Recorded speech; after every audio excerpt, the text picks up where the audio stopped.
ಇಟ್ಕೊಂಡಾಗ ನಮಗೆ ಗೊತ್ತಿಲ್ಲದಂಗೆ ಎಷ್ಟೊಂದು ಪ್ರಾಬ್ಲಮ್ಸ್ಗಳು ಕ್ಯೂರ್ ಆಗ್ತಾ ಹೋಗ್ಬಿಡುತ್ತೆ.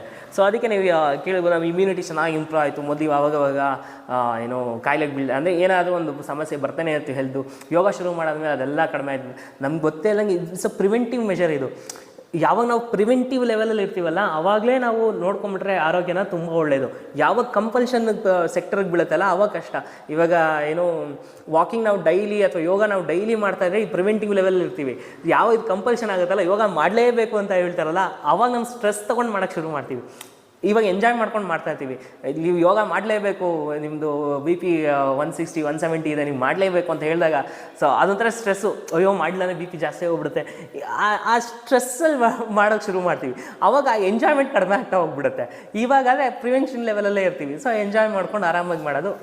Prevention is better then cure ಅಂತ ಹೇಳ್ತೀವಲ್ಲ. ಸೊ ಈ ಸೆಕ್ಟರ್ ಇದ್ದಾಗಲೇ ನಾವು ಅಭ್ಯಾಸ ಎಲ್ಲ ಇಟ್ಕೊಂಡು ಮಾಡುವಂಥದ್ದು ಬಹಳ ಒಳ್ಳೆಯದು.